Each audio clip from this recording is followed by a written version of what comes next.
Hello and welcome to my management interview. I am Josh Bagley and I will be presenting on Joel Graff.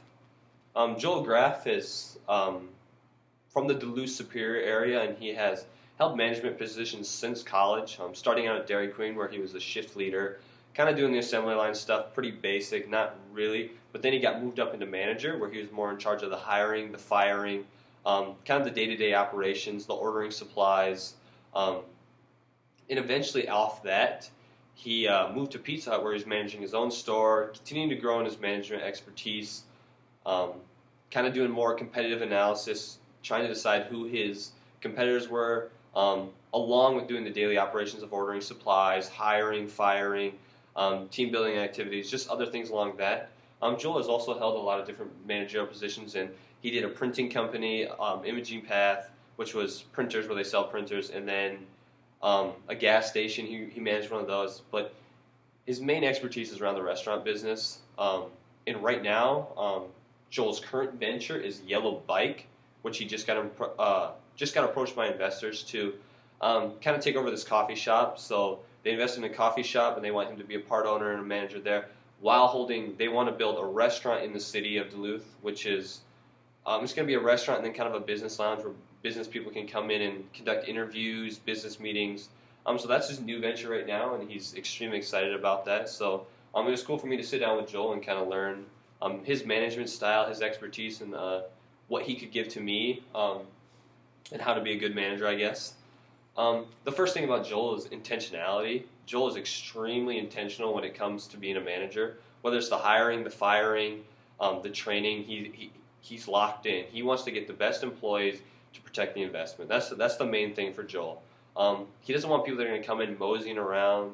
Hey, I'm here for the interview. No, he wants people that are going to come in locked and loaded. He's really looking for the best of the best. Not the best of the best employees, but the best of the best that are going to give their most effort. And that was cool for me to see. He has this weird thing with like a limp fish handshake. He sees it as unengaged, just not really there mentally and wanting to be there.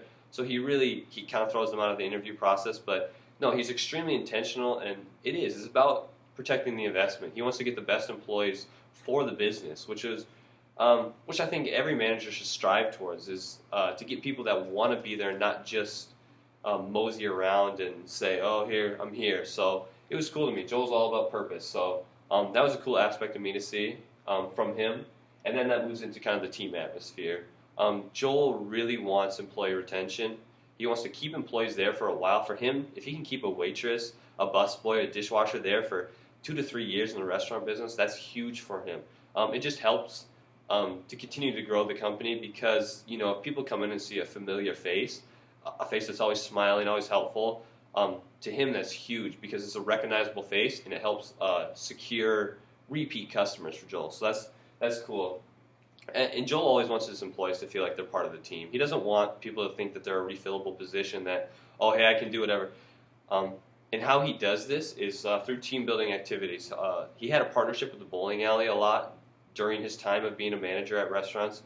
And this was just time for friends and family to come and just, hang out, just enjoy each other's company, team building, just being around their employees.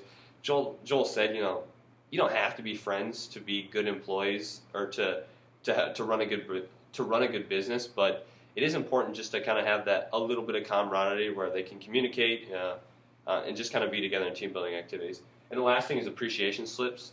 Joel learned this from a previous manager, but it's kind of a cool thing is if you notice somebody going above and beyond the call of duty, you kind of give them an appreciation slip. The example he gave is, if a mother's in there with their 3 children and they're just really struggling, like she can't control them, well, if the guy brings out the pizza and cuts it into smaller slices for the kids so it's already prepared so they can just take it and eat and she doesn't have to waste the time cutting, Joel as a manager will take notice of this and he'll put an appreciation slip in the locker box and say, hey, I saw what you did to go above and beyond the call of duty. So I kind of noticed that. It shows just a kind of an appreciation for what you do there. So it's not like, it doesn't make it feel like you're just, you're there and you're going through the motions, but to actually feel like someone's taking notice of the good that you're doing for the business. And Joel notices that. And it was kind of a cool thing to see because at my workplace, I always felt like I was just a refillable position. So to see other managers that kind of use that style to show that they appreciate was kind of cool to see. And the last one I'm going to touch on is manager or leader. Joel really prides himself on being a leader. He doesn't want to be a manager. A quote from him was, "Leaders lead and bosses drive people crazy."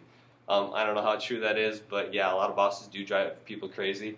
For Joel, he really wants to work alongside of his employees. He doesn't ever want to be the Lord of Lord or know all the knowledge, but that he really just wants to show his appreciation.